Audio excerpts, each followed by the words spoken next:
નીતા ચૌધરી કે જે અત્યારે ચર્ચાનો વિષય બની રહ્યા છે, ચાહે સોશિયલ મીડિયા હોય કે બધા જ લોકો એના વિશે વાત કરી રહ્યા છે.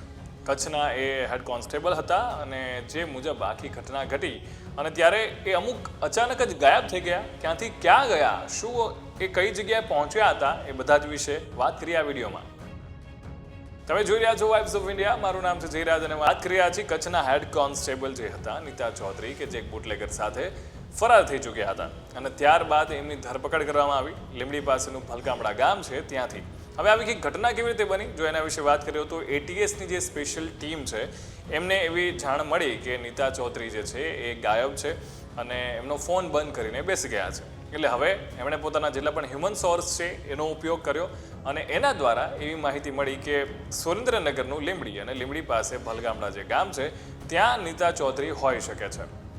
ત્યાંથી જ્યારે ખબર પડી ત્યારે ત્યાંના જે પીઆઈ છે દેસાઈ અને એ સિવાય 2 હેડ કોન્સ્ટેબલ અને એટીએસની ટીમ દ્વારા આખી જ બાતમી મેળવવામાં આવી અને ત્યારે ખબર પડી કે ત્યાં આદિત્યસિંહ રાણા કે જે યુવરાજસિંહ જાડેજા જે છે એમના શાળા હતા અને એમના મિત્ર મયુર એના ઘરમાં રોકાઈ શકે, એના ઘરમાં હોવાની પૂરેપૂરી શક્યતા છે.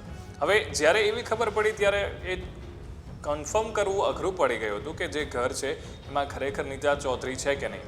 એટલે એક ઘર છે એમનું ગામમાં હતું અને બીજું 2 BHK છે એ ગામની બહાર હતું. અને તપાસ કરતા 3 દિવસની જ્યારે આખી વોચ ગોઠવવામાં આવી એટીએસની ટીમ દ્વારા અને ત્યારે ખબર પડી કે ગામની બહારનું જે ઘર છે ત્યાં નીતા ચૌધરી છે.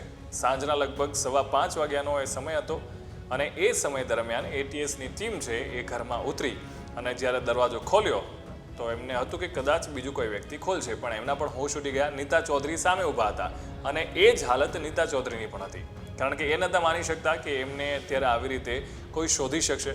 15 મિનિટમાં જ ત્યાંથી એટીએસની ટીમ જે છે એ નીતા ચૌધરીને ત્યાંથી લઈને અમદાવાદ હેડક્વાર્ટર છે ત્યાં આવી અને ત્યાંથી પછી ફરીથી જે જગ્યા હતી કચ્છ પોલીસમાં છે એમને સોંપી દેવામાં આવી. એટલે આખી ઘટના દરમિયાન જ્યારે પૂછપરછ નીતા ચૌધરીને કરવામાં આવી ત્યારે એમણે એવું કહ્યું કે હું તો પબ્લિક ટ્રાન્સપોર્ટથી અહીં સુધી પહોંચી હતી, પણ પોલીસના જેટલા પણ અનુભવ છે એના પરથી એ લોકો આ વાતને માનતા નથી, સાચી આ વાતને ગળે નથી ઉતારી શકતા. એટલે હવે જોવાનું એ રહેશે કે નીતા ચૌધરીના કેસમાં બીજા કયા ખુલાસા થાય છે. Keep watching vibes of India.